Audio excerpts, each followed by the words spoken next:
আপনার কাছে শুনতে চাই, জনাব সার্জিস আলম বলেছেন যতদিন না পর্যন্ত খুনি হাসিনাকে ফাঁসির মঞ্চে দেখতে পাচ্ছি ততদিন যেন কেউ ভুলক্রম নির্বাচনের কথা না বলে।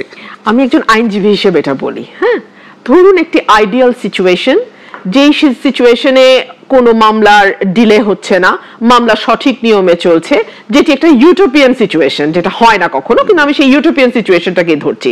সেই আইডিয়াল সিচুয়েশনেও একজন ফাঁসির আসামির ট্রায়াল শেষ হয়ে হাইকোর্টে অ্যাপিলের পরে সেই অ্যাপিলের ডিভিশনে গিয়ে রিভিউর মাধ্যমে যখন কনফার্ম হয় মিনিমাম 5 থেকে 7 বছর লাগে। আমি একদম ইউটোপিয়ান আইডিয়াল সিচুয়েশনের কথা বলছি। পলিটিক্যাল সংশ্লেষ থাকলে কিন্তু এটা আরো দীর্ঘায়িত, সারা জীবন চলবে। আমি সেই আলাপে যাচ্ছি না, আমি শুধু বলছি আইডিয়াল সিচুয়েশনে যেটা হবে সেইখানে 7 বছর মিনিমাম লাগবে। তো নির্বাচন কি 7 বছরের জন্য আটকে থাকবে? এক, এই প্রশ্নটি আমি ওনার কাছে রাখছি। দুই হচ্ছে নির্বাচন এবং মামলা চালানো, এই দুটোর মধ্যে কি কোনো কনফ্লিক্ট আছে? আপনি কি কোনো কনফ্লিক্ট দেখেন? দুটোই সমানতালে চলতে পারে, তাই না?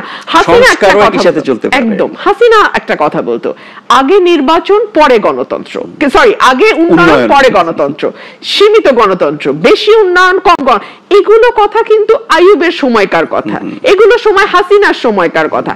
এই সময়গুলো যারা গণ অভ্যুত্থান করেছে, যারা গণতন্ত্রের জন্য লড়াই করেছে, যারা মানুষের মত প্রকাশের জন্য লড়াই করেছে, তারা কেন এই কথাগুলো বলবে? এই কথাগুলো স্বৈর শাসকরা বলে, মিলিটারি শাসকরা বলে। কেন বলে? কারণ তারা তাদের অবৈধ ক্ষমতাকে প্রলম্বিত করতে চায়, দীর্ঘায়িত করতে চায়। এখন তো কোনো সামরিক শাসক নাই, কিন্তু এই কথাগুলো যখন বাচ্চারা বলে, নতুন জেনারেশন বলে, আমরা পুরনো জেনারেশন, ওল্ড জেনারেশন, আমরা একটু ধাক্কা খাই যে এই কথাগুলো ওদের মুখে আমরা শুনতে আমাদের অস্বস্তি লাগে।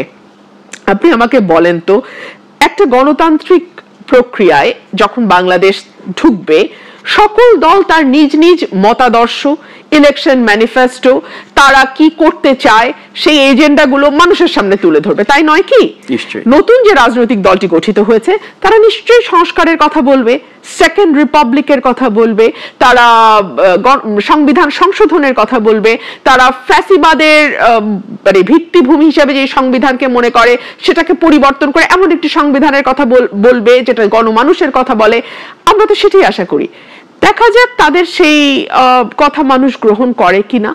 মানুষ যদি গ্রহণ করে সেটা তারা ভোটের মাধ্যমেই তাদের মতামতটা জানিয়ে দেবে।